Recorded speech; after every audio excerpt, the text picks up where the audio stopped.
Corrine Brown left the federal courthouse with her daughter just about an hour ago at the end of a second day of deliberations and still no verdict. She told News 4 Jax she remains, quote, prayerful as she awaits the jury's decision. You know, it's been a tough 15 months, and I'm glad that it's over, coming to an end.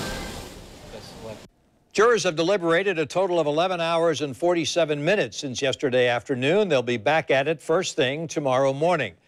And also just an hour ago, the jury told the judge they want to go home after their first full day behind closed doors, weighing 10 days of testimony and a mountain of evidence. There are no hints how close they may be after almost 12 total hours of deliberating to reach verdicts on 22 separate charges against the former Congresswoman. We have several crews outside the courthouse. Our coverage, though, begins with Joy.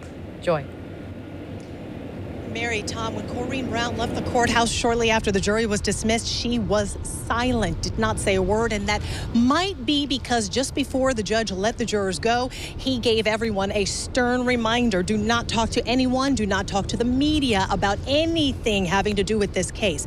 Of course, earlier, Corrine Brown did speak with us. Our cameras were the only ones there at the Jacksonville landing when she was there with her mother and her sister. They were enjoying lunch. People were coming up and greeting her. They wanted to take pictures with her. She was feeling relaxed, and she spoke with our photographer, Mark Clanton.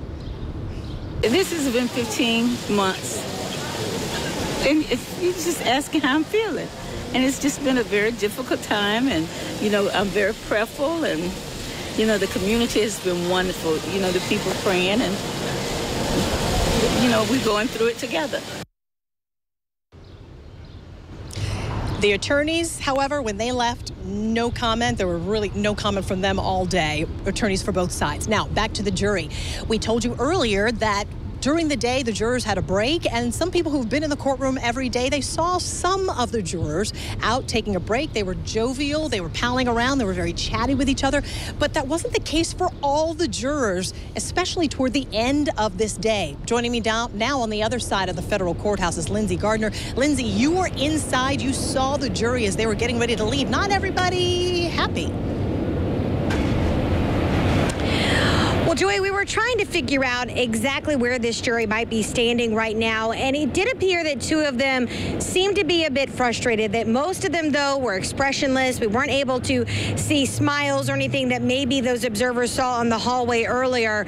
But, of course, they could have been coming in and just trying to be stone-faced for us because they don't want to let on what might be going on in those deliberations right now. I can tell you those 12 men and women did not look at prosecutors and did not look at Corrine Brown tonight.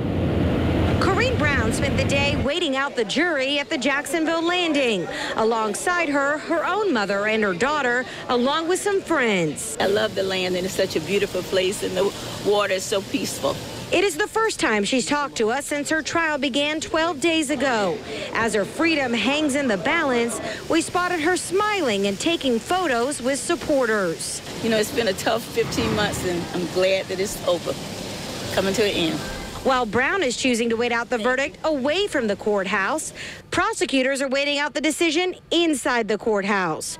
Prosecutor Eric Olshan was the last to speak with the jury, telling them that the evidence proves only one outcome. Corrine Brown delivered all right, but only to herself. I questioned him today when I spotted him on a brief break. Mr. Olshan, are you nervous at all with how long deliberations are taking? Sorry, I can't comment. Meanwhile, loyal court observers are still lingering in the courtroom, one even falling asleep as the wait goes on, now into a third day. And the jury will be back here tomorrow morning bright and early at the federal courthouse to begin their deliberations at 9 a.m. Joy? All right, Lindsay, thank you so much. Joining me now is Gene Nichols, local attorney who's been providing us some great insight all throughout this trial. And I'm so glad you're here because this gets kind of confusing here. If the jury can't agree on everything, what happens? So what's going to happen is they will be called a deadlock or a hung jury. And what happens in that situation is the judge has to instruct them, go give it another try. And if they still come back deadlocked, then this case ends at that time. The government will then have to make a decision. do we re-prosecute Congresswoman Brown again? And that decision, it will start all over just like it did from the very beginning. And I don't want to play the what if game with you, but there's a good chance that they may agree on some, but there may be some counts the jury can't agree on. So what if there's a split decision, so to say? Sure, and that's the difficult decision, because let's say there's the opportunity for maybe some guilty on some counts but hung on others. The court's going to have to make a decision whether or not to let all of us know, because the impact that that could have on a future jury, the government always has the opportunity to retry you if your charges are hung. What that impact is, the court's going to have to make that decision. So I'm expecting that if they do come back with some form of a verdict on some counts, the court's going to be very quiet about what happens until decisions get made what will happen with the remaining counts if there is a hung jury. We've told people throughout the day that Corrine Brown's inner circle has said this is good news. The longer they're taking, it's better news for the defense.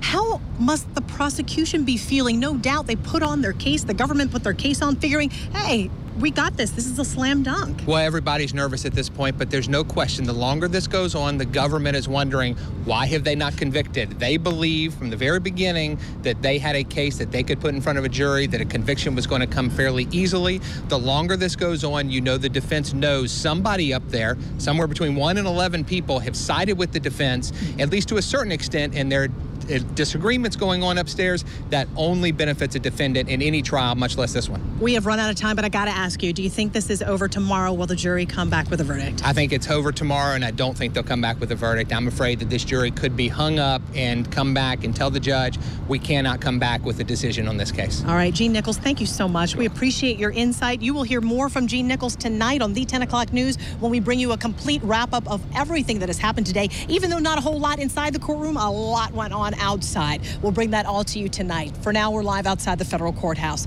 Tom, Mary, back to you.